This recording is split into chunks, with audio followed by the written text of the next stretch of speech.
Buenas, soy el profesor Walter Pereira y vamos a desarrollar en este momento la clase de los costos en el proceso decisorio. Para esto voy a compartir un PowerPoint para que podamos seguir la clase.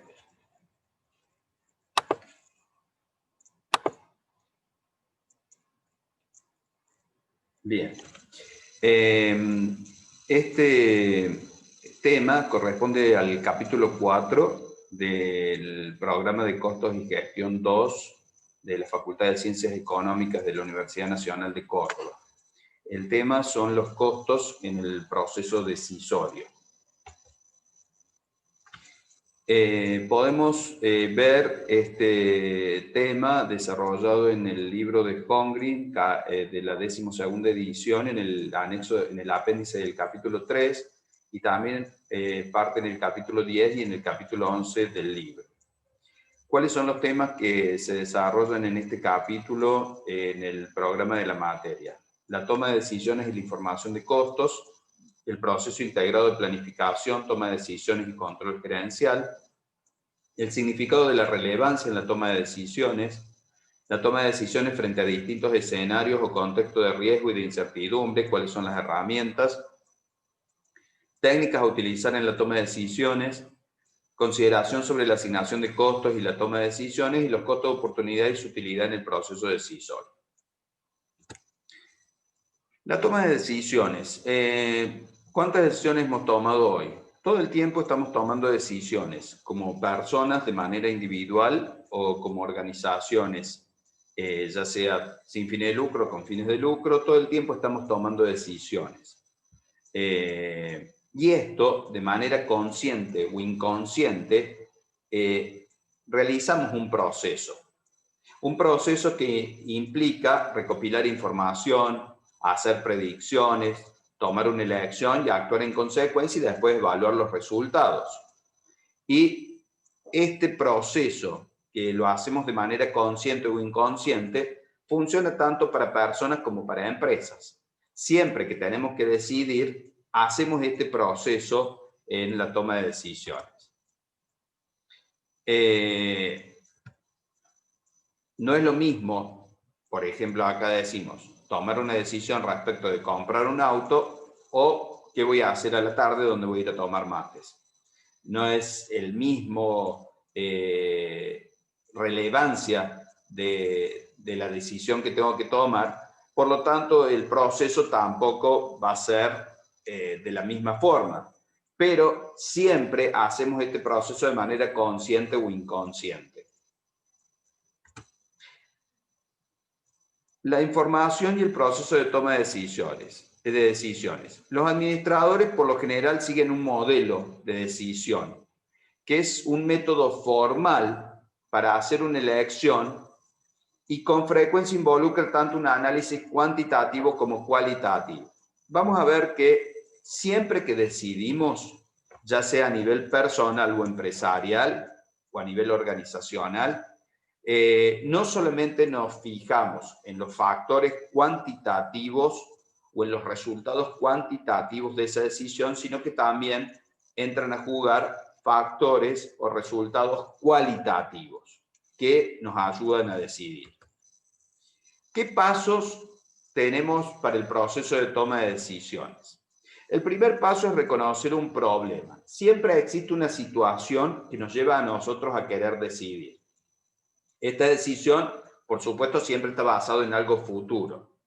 ¿Tenemos un problema o hay una situación que queremos resolver? Y esto nos lleva a tomar decisiones. ¿Por qué tomamos decisiones? Y acá está el paso 2, identificamos alternativas. Existen alternativas para resolver este problema o esta situación que tenemos planteada en el paso 1.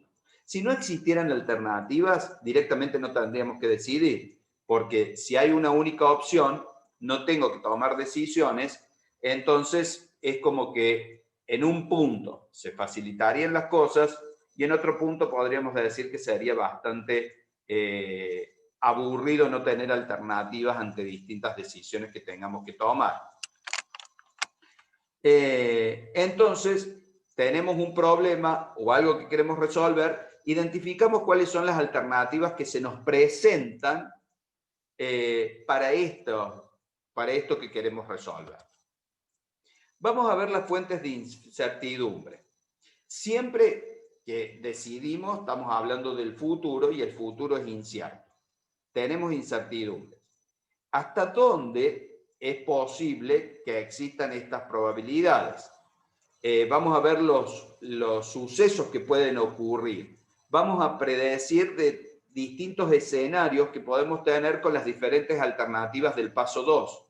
Ese paso 2 que nos da las alternativas nos va a mostrar escenarios posibles futuros. Y a partir de ahí vamos a tener que escoger un criterio en el paso 4.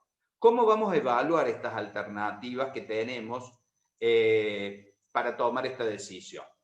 Podemos elegir, por ejemplo, la utilidad en términos monetarios o en términos cuantitativos. Si me es más rentable desde el punto de vista de la utilidad que me proporciona, tomo la decisión. O puede ser que decida por el margen global de contribución, la tasa de rendimiento, el valor actual neto, o a lo mejor algún factor cualitativo me lleva a tomar la decisión y no posiblemente cuantitativo. Pero voy a escoger un criterio para seleccionar, para elegir. Voy a considerar las preferencias de riesgo. Siempre que yo tengo rendimiento, también, como estoy asociado a algo futuro, tengo un riesgo. Veo hasta dónde soy capaz de asumir el riesgo. El riesgo, por lo general, está asociado al rendimiento. Estoy dispuesto a asumir más riesgo mientras más rendimiento tengo. Entonces voy a considerar estas preferencias de riesgo que tengo.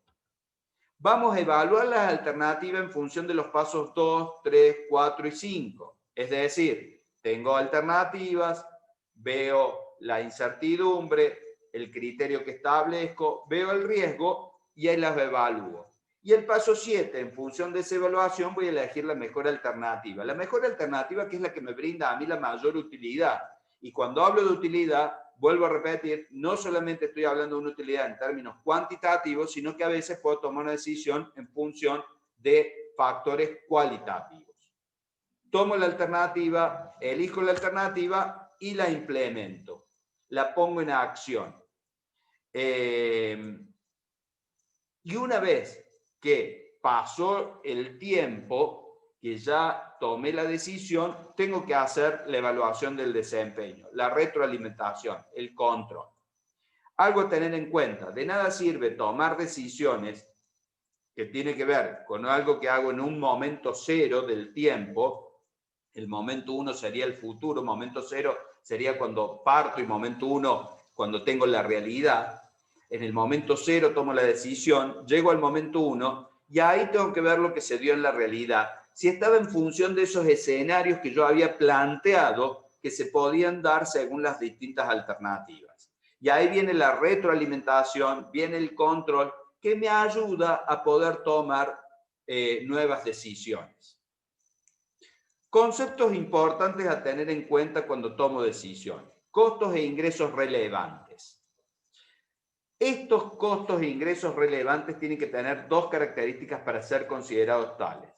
Tienen que ocurrir en el futuro y tienen que diferir entre las distintas alternativas. Si un costo o un ingreso no cambia ante una distinta alternativa, no es relevante. No es relevante para tomar la decisión. Se me transforma en algo irrelevante. No pierdo tiempo en verlo. Voy a analizar a aquellos que sean futuros y que cambien entre las distintas alternativas. Entendiendo qué costo y qué ingresos son relevantes y cuáles irrelevantes, nos ayudan a concentrarnos únicamente en cuestiones pertinentes y esto, por supuesto, ahorra tiempo. No voy a perder tiempo en ver información que no sea pertinente, en analizar variables que no sean pertinentes, sino solamente me voy a concentrar en aquellas que sean pertinentes para la toma de la decisión. Los costos históricos pueden ser de utilidad como base para hacer predicciones. Sin embargo, en sí mismos son irrelevantes porque son costos pasados. Por supuesto que el pasado me ayuda a decidir respecto del futuro, porque tengo un comportamiento pasado tengo costos pasados que posiblemente se me reflejen en el futuro. Pero estos costos pasados, cuando estoy tomando decisiones, son irrelevantes. Sí los voy a tener en cuenta para decidir, pero son irrelevantes en el momento de considerarlos en la toma de decisiones. No todos los ingresos y costos esperados futuros son relevantes, sino que aquellos que cambian entre las distintas alternativas. Acá hay otro punto que me gustaría puntualizar. Se debe dar un peso apropiado a los factores no financieros de tipo cualitativo y cuantitativos. No todos los factores cuantitativos son financieros. Ya lo vamos a ver. Y tenemos que ver qué peso le damos a estos factores cuantitativos no financieros y cualitativos también.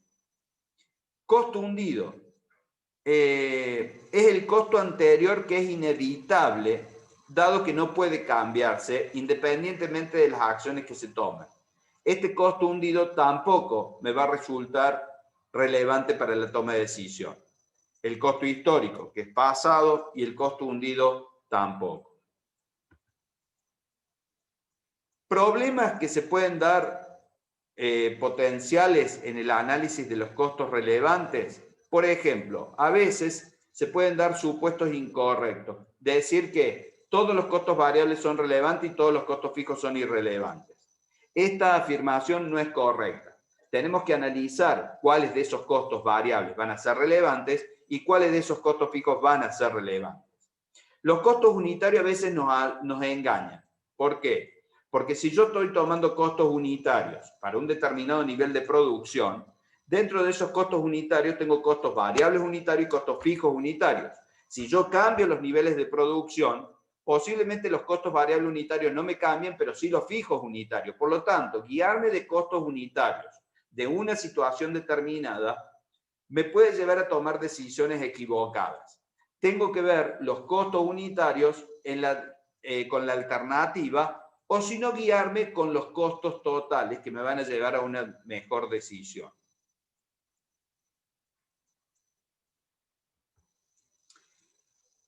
Información cualitativa y cuantitativa relevante. Factores cuantitativos son los que nosotros podemos medir en términos numéricos. Algunos pueden ser financieros, que serían monetarios. Por ejemplo, el costo de la materia prima es cuantitativo y financiero. Pero hay otros que no son financieros. Por ejemplo, las horas que estoy trabajando, la reducción del tiempo que puedo tener en el desarrollo de nuevos productos. Ese es un factor cuantitativo, pero no es financiero. Financiero implica que sea monetario. Y los cualitativos son difíciles de medir de manera numérica. Por ejemplo, hemos puesto a simple ejemplo la moral de los empleados. Pero un factor cualitativo también puede ser la calidad la calidad de la materia prima que un determinado proveedor me ofrece respecto de otro, y posiblemente los precios sean diferentes, pero me lleva a decidir más la calidad que el precio. Ambos son importantes en el momento de la toma de decisiones, pero es importante que los tengamos en claro. Y es importante que a cada uno le demos una ponderación específica en el momento que vamos a tomar la decisión. Outsourcing e instalaciones ociosas. Outsourcing es comprar bienes y servicios a proveedores externos en lugar de abastecimientos internos. Es decir, compro afuera y no lo hago yo. Y el outsourcing es generar dentro de la misma organización, con los mismos bienes y suministros que tenemos dentro de la organización. Esto me va a llevar a decisiones de producir o comprar. ¿Qué me conviene? ¿Elaboro el producto o lo compro? O a veces me toca decidir respecto de una parte del producto, no de todo el producto. Posiblemente tengo un producto que lleva distintos componentes y hay componentes que yo no los estoy fabricando de manera eficiente, los estoy haciendo a un costo más elevado que lo puedo conseguir en el mercado, entonces puedo tomar la decisión de comprarlo en vez de hacerlo. Esto también tengo que tenerlo en claro cuando vaya a tomar una decisión. Vemos que muchos productos están compuestos de diferentes componentes. Posiblemente no somos eficientes para hacer todos los componentes de ese producto, por lo tanto podemos comprarlo fuera y no realizarlos dentro de la organización. Costo de ingreso incremental y diferencial. Estos también son conceptos que tenemos que tener en claro. El costo incremental es un costo adicional que se incurre para realizar una actividad. Y el costo diferencial es la diferencia entre las alternativas. Y el ingreso incremental también es un ingreso adicional que se da por una situación alternativa, y el diferencial sería la diferencia de dos ingresos. Factores estratégicos y cualitativos. Estos factores estratégicos y cualitativos afectan las decisiones de outsourcing. A medida que aumenta la dependencia de una compañía de sus proveedores, estos también pueden aumentar los precios y permitir que el desempeño y la calidad de la entrega disminuyan.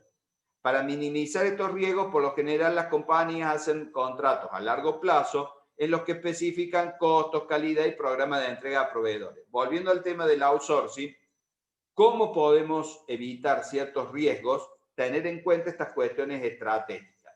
A veces el hecho de depender de determinados proveedores nos puede traer un problema. ¿Cómo podemos solucionar esto? Haciendo contratos a largo plazo, donde especifiquemos los costos, la calidad, los programas de entrega. También existe otro término que se llama offshoring, que es subcontrataciones en ultramar o fuera del país. Esto tendríamos que evaluarlo a un nivel de largo plazo en cuanto a costos y beneficios. Es contratar en otros países. Cuando hacemos outsourcing, posiblemente hablamos de situaciones que se dan con otros proveedores dentro del país, y offshoring con proveedores fuera del país. Casi siempre factores estratégicos y cualitativos como los descritos se vuelven determinantes importantes en la decisión de outsourcing. La ponderación de estos factores nos va a ayudar a tomar una decisión. Por ejemplo, acá tenemos un caso de algo cualitativo, la reputación del proveedor en cuanto a calidad y a entrega oportuna. Posiblemente puedo obtener un buen precio, pero si no tengo la calidad que necesito para el producto que estoy elaborando o la calidad del componente que necesito para el producto, posiblemente no tome la decisión en función del precio, sino en función de la calidad.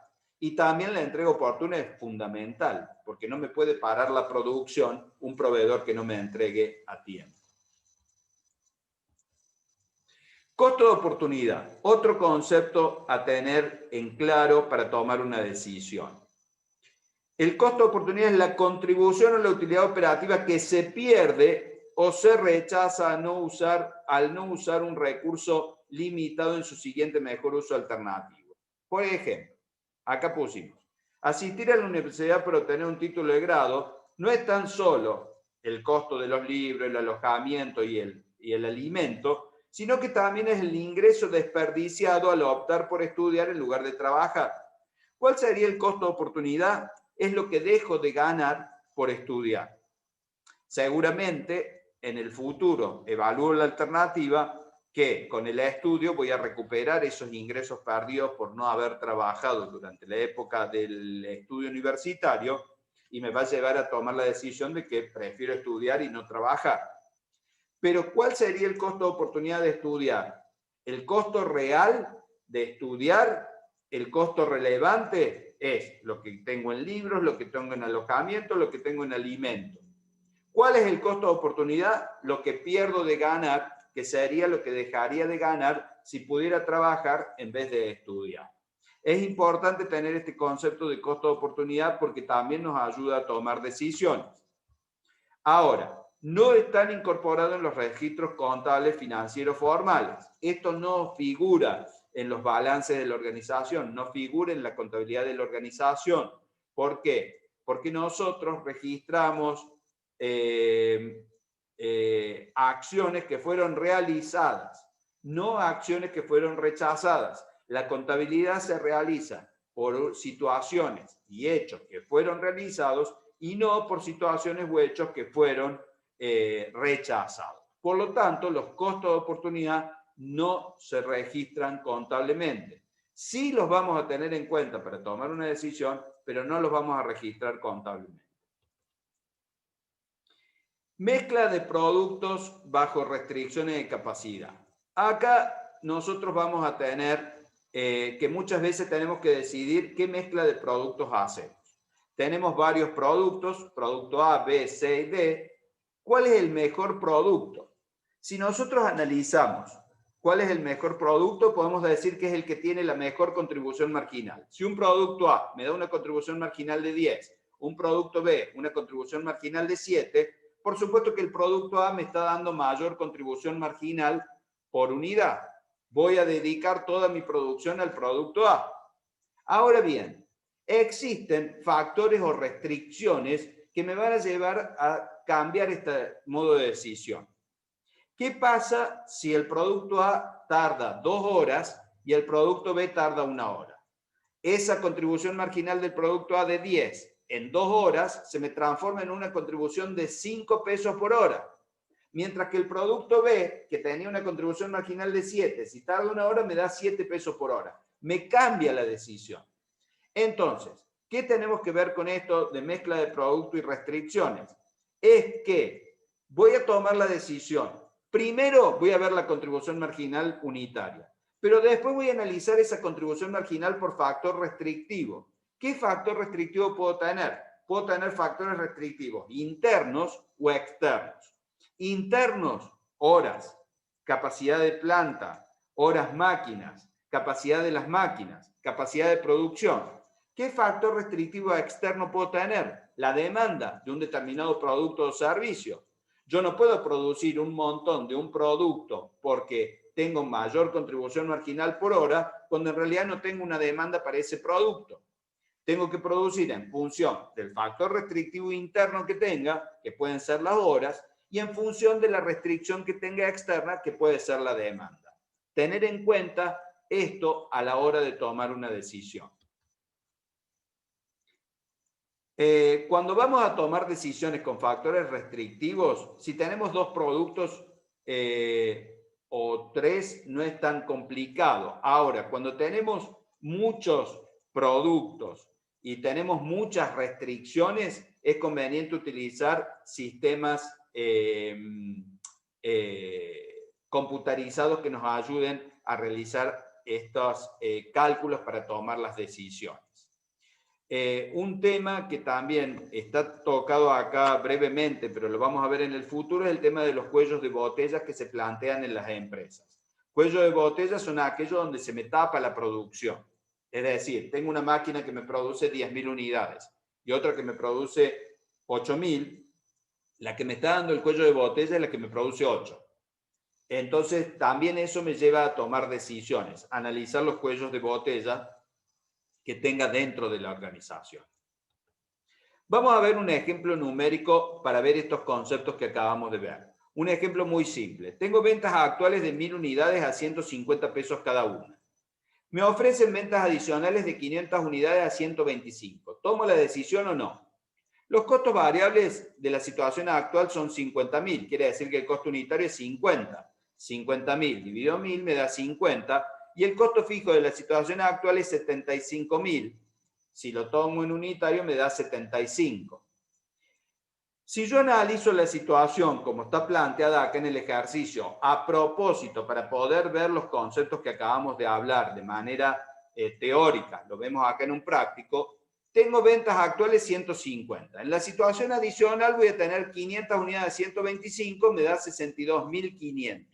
Las ventas totales son 212.500, la diferencia es 62.500. El costo variable, vamos a considerar que el costo variable unitario no cambia.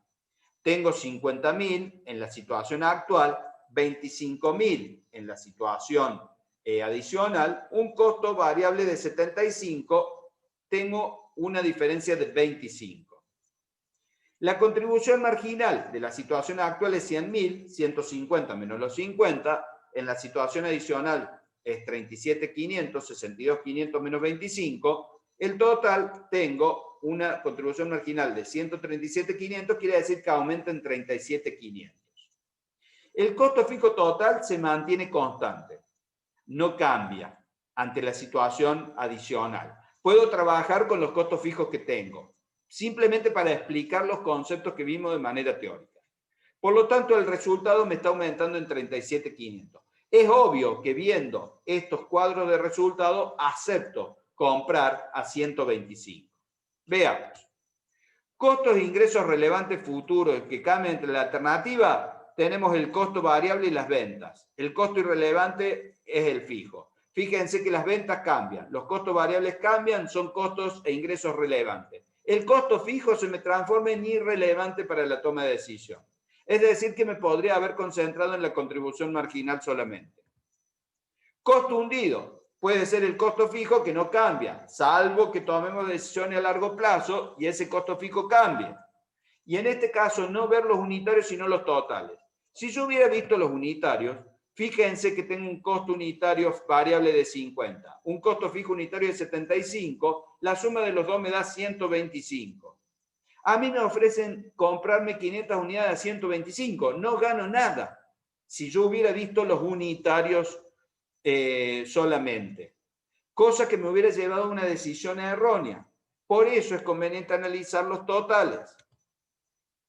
Me daría 0, pero en el total veo que gano. Costo incremental es el adicional que tengo, sería el costo variable, es un costo incremental. Costo diferencial sería la diferencia entre las alternativas, que la tengo ahí en la diferencia del cuadro.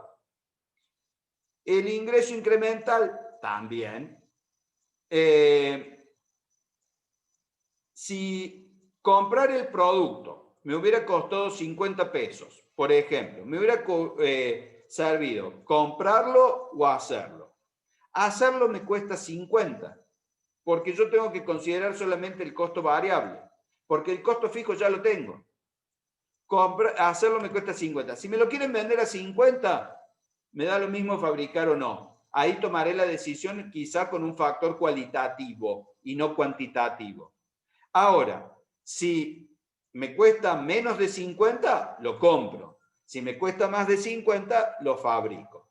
¿Y cuál sería el costo de oportunidad? Si yo no tomara la decisión, mi costo de oportunidad sería 37.500, que es lo que dejaría de ganar. ¿Qué pasa con la contribución marginal? La situación actual, tengo un precio de 150 con un costo variable de 50, una contribución marginal de 100. En la situación adicional tengo un precio de 125 con un costo variable de 50, tengo una contribución marginal de 75. ¿Qué me conviene? La situación actual. Es decir, que voy a producir todo del producto actual, si tuviera que decidir en función de la contribución marginal. ¿Qué pasa si le adhiero un factor escaso? Horas. El producto de la situación actual me lleva 2 horas. El producto de la venta adicional me lleva 1 hora. La contribución marginal por hora en el producto actual me da 50 y en el adicional 75. ¿Qué me conviene ahí? Producir el adicional. Si yo tuviera 1000 horas totales, ¿qué me conviene hacer? 500 unidades del adicional, porque me va a llevar 500 horas, y me van a quedar 500 horas libres para el otro, que como me lleva 2 horas voy a poder producir 250. Y acá analizo el factor escaso, la contribución marginal por factor escaso. No me quedo solo con la contribución marginal, sino con la contribución marginal por factor escaso. Bien, lo que hemos tratado de ver acá es los costos a tener en cuenta en el proceso decisorio. Hemos visto conceptos importantes a tener en cuenta en este proceso de toma de decisiones. Hemos visto los pasos para el proceso de toma de decisiones de manera consciente, de manera, podemos decir, sistematizada para ver cuál es. Que, repito, lo podemos hacer de manera consciente o inconsciente. En las organizaciones es mejor hacerlo de manera consciente y tenerlo en cuenta. Y los conceptos fundamentales a tener en cuenta para tomar decisiones. Y con un ejemplo práctico simple hemos visto cómo estos conceptos se dan en la práctica. Bien, esto es todo por la clase de hoy. Espero se haya entendido. Cualquier duda o pregunta lo pueden hacer a mi mail institucional walter.pereira@unc.edu.ar. Muchas gracias.